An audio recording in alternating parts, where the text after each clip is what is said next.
नमस्ते बच्चों, आप सबका एसी स्टार्टर में बहुत बहुत स्वागत है। आज मैं आपको इंग्लिश में प्रेजेंट टेंस में कंटिन्यूस करवा रहा हूं और कंटिन्यूस के अंदर हमारा नेगेटिव टॉपिक चल रहा है। हमारा डे 12 है। इसका सबसे पहले हम फॉर्मूला समझेंगे। सब्जेक्ट पहले आता है, फिर is am are plus not, verb की फर्स्ट फॉर्म में आईएनजी ऐड हो जाएगा, plus object plus extra. Subject आपको पता है आई होता है, वी, दे, यू,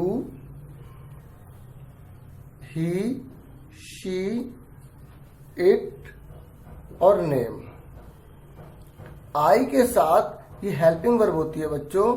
आई के साथ एम का यूज किया जाएगा। वी, दे, यू के साथ हम आर लगाएंगे। ही, शी, इट, नेम के साथ हम इज का यूज करेंगे। ठीक है, ये हेल्पिंग वर्ब आपको पता लग गई।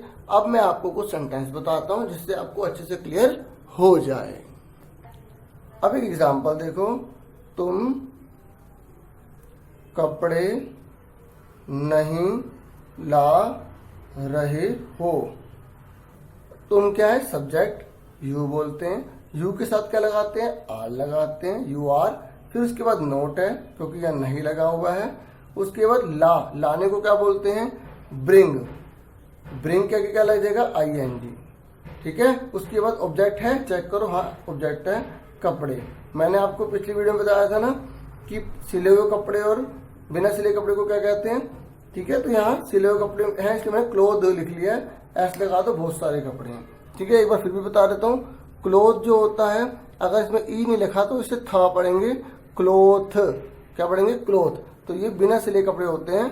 और क्लोथ ई लगा देंगे तो क्या हो जाएगा? ये द बन जाएगा, क्लोथ। ये सिले हुए कपड़े हो जाएंगे। अगर बहुत सारे कपड़े तो दोनों का एस एस लगा देंगे। तो यहाँ हम कपड़े प्लूरल में ले रहे हैं तो हमने क्लोथ लिख दिया, क्लोथ्स। ठीक है, अब एक और एग्जांपल हम देखते हैं। वह पार्क में क्रिकेट खेलने नहीं जा रहा है। ठीक है, अब इसका आंसर करो। पहले देखो, वह लड़के के लिए, लड़की के लिए रहा लिखा है। क्या लिखा है? रहा। अगर यह रही होता तो ये लड़की हो जाता, तो शी। लड़की के लिए शी लगाएंगे और शी के साथ क्या लगता है? हेल्पिंग क्या लगती है? इज लगेगा, एम लगेगा, आर लगेगा? इज लगेगा, शी इज। उसके बाद नोट है, हाँ नोट है, नहीं लिखा हुआ है, नोट। उसके बाद वर्ब कौन सी है? खेलना। और देखो यहाँ पर खेलना और जाना, दो वर्ब इकट्ठे आ गए। और जब दो वर्ब इकट्ठी आती है तो मैंने आपको क्या बताया था कि सबसे पहले जो मेन जो है, जिसके बिना दूसरी वर्ब पॉसिबल नहीं है, वो लिखेंगे। जब तक वो जाएगा नहीं तो खेलेगा कैसे? इसलिए पहले हम लिखेंगे गो के आगे आईएनजी लगा देंगे, शी इज गोइंग। उसके बाद टू लिख के, ये इन्फिनेटिव होता है, इसके बाद मैं एक्सप्लेनेशन बाद में दूंगा। ठीक है, तो यहाँ प्ले, टू प्ले। उसके बाद क्या है? ऑब्जेक्ट क्या है? ऑब्जेक्ट क्या है यहाँ पर बच्चों? क्रिकेट। ठीक है, क्रिकेट। ठीक है, थोड़ा मैंने बड़ा सेंटेंस लिया है। फिर उसके बाद है पार्क में, एक्स्ट्रा चीज में क्या? पार्क में, तो इन द पार्क। तो ये थोड़ा सा मैंने आपको ओवरव्यू दिया है। बाकी अब थोड़े और एग्जांपल मैं आपको देता हूँ ताकि आपको अच्छे से क्लियर हो जाए। तो समझ में आ गया, she is not going to play cricket in the park. तो आपने देखा, सब्जेक्ट आया, फिर इजमा, फिर नोट, फिर वर्ब वाले में ये दो आ गए। उसके बाद ऑब्जेक्ट, फिर एक्स्ट्रा आ गया। इस तरीके से सेंटेंस आपको बनाने हैं। देखो, आपको प्रैक्टिस तो अच्छे से करनी पड़ेगी, इंटरेस्ट भी लेना होगा। बिना इंटरेस्ट के आप कभी जीवन में सक्सेस नहीं पा सकते हो।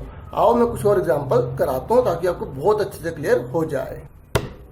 अब एक एग्जांपल देखो, राजा खाना नहीं बना रहा है। तो राजा क्या है? सब्जेक्ट। आप किंग भी यूज कर सकते हो, ये किसी पर्सन का नेम के लिए मैंने इसे राजा लिख दिया, राजा। उसके बाद क्या आएगा? इज, एम या आर? इज लगेगा, सिंगुलर है, राजा इज। फिर नोट है, हाँ नोट है, राजा इज नोट। उसके बाद वर्ब कौन सी है? बनाना। तो हम क्या लिखेंगे? कुक। उसके बाद क्या लिखा है? आईएनजी ऐड कर दो तो कुकिंग हो जाएगा। राजा इज नॉट कुकिंग। उसके बाद ऑब्जेक्ट क्या है? फूड। तो इस तरीके से हमारा ये आंसर आ गया। वह मुझे नहीं बुला रहा है।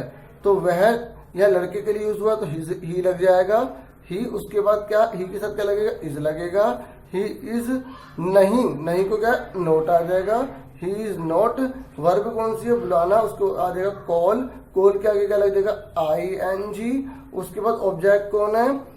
ऑब्जेक्ट कौन है, मुझे, तो मुझे को क्या बोलते हैं, मी बोलते हैं। ठीक है, जैसे मैंने आपको बताया था आई का मी, ठीक है, वी का अस। इस तरीके से आपको वो भी सारी चीज पता होनी चाहिए। मैंने पुराने वीडियोस में बना रखा है, उससे अच्छे से देखना। और आपको अगर आपको पसंद आ रहा है और आपको लग रहा है कि आपको बेनिफिट मिल रहा है तो प्लीज लाइक और शेयर कीजिए और सब्सक्राइब भी कीजिए और औरों का भला भी कीजिए।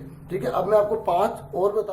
देखो बच्चों, पहला है तुम कपड़े नहीं ला रहे हो, तो इसका क्या हो जाएगा, यू आर नॉट। लाने को क्या बोलेंगे, ब्रिंग। ब्रिंग के आगे क्या लग जाएगा, ING।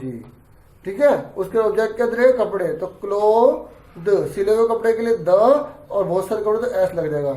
यू को लगा तुम है, यू के साथ आर को लगा क्योंकि यू के साथ आर लगता है, प्लूरल है। नोट को लगा क्योंकि यहाँ नहीं दे रखा है। ठीक है, अब दूसरा एग्जाम्पल का आंसर देखो, वह घर नहीं जा रहा है। वह को क्या बोलेंगे, ही, क्योंकि लड़का है। सिंगुलर है, ही के साथ क्या लगता है, इज लगता है। ही इज नोट लगेगा। ठीक है, उसके बाद जाने को क्या बोलेंगे, गो। गो का क्या लग जाएगा, ING। He is not going. ठीक है, उसके कहा नहीं जा रहा, घर, तो he is not going to house हो जाएगा। ठीक है, आप होम भी लिख सकते हो, अगर वो आपका घर है तो दूसरे के घर के लिए हम हाउस लगाते हैं। ठीक है, he is not going to house. समझ में आ गई। टू क्यों लगाया है, क्योंकि मोशन आ रहा है। जब कोई गति की बात आ जाती है तो वहां प्रेपोजिशन टू लगानी पड़ती है। सलमान पत्र नहीं लिख रहा है, तो सलमान सिंगुलर है, एक जना है, इज लगेगा। नहीं है लिखा हुआ इसलिए नोट लगेगा। उसके बाद क्या, लिखने को क्या बोलते हैं, राइट। राइट के क्या लगेगा, ING। उसके बाद ऑब्जेक्ट क्या है, पत्र। पत्र को क्या बोलते हैं, लेटर। तो हमने ऑल लेटर लिख दिया कि एक ही पत्र वो नहीं लिख रहा है। ठीक है, अब आ जाओ चौथे पे, इस पर आ जाओ 4th पे। वैभव गुणनखंड नहीं कर रहा है, तो वैभव आ जाएगा। ठीक है, वैभव एक जना है, इज आ जाएगा, फिर नोट आ जाएगा। उसके वर्ब क्या है, करना, तो करने को बोलते हैं डू, ING लग जाएगा क्योंकि रहा रही आ रहा, पेरेंट टेंस है। वैभव इज नॉट डूइंग, ऑब्जेक्ट क्या है, गुणनखंड। गुणनखंड में बीच में बोलते हैं फैक्टर, तो बहुत सारे फैक्टर है तो एस लगा देंगे, फैक्टर। समझ में आ गया। अब आ जाओ 5th पे, किस पे आ जाओ, 5th पे आ जाओ। 5th में हम नहीं खेल रहे हैं, तो हमको बोलेंगे वी के साथ क्या लगेगा, आर, क्योंकि प्लूरल है। उसके बाद यहाँ नहीं लगा हुआ है तो नोट लग जाएगा। उसके बाद यहाँ पर मेन वर्ब क्या है, खेलना। खेलने को क्या बोलते हैं, प्ले। प्ले के आगे क्या लग जाएगा, ING, क्योंकि यहाँ पर ऑब्जेक्ट नहीं दे रखा। ऑब्जेक्ट दे रखा है, क्रिकेट कुछ दे रखा है, नहीं दे रखा, तो बस ये यहाँ पे खत्म हो गया। तो उम्मीद करूंगा आपको अच्छे समझ में आया होगा। इस तरीके से मैंने आपको नेगेटिव कंटिन्यूअस वाले सेंटेंस समझा दिए हैं। उम्मीद करूंगा समझ में आए होंगे, और इसी विश्वास के साथ मैं एक और नई वीडियो लेकर आऊंगा कि आप अच्छे से समझ रहे हैं, सीख रहे हैं। और आज के लिए इतना बहुत है। Thank you for watching.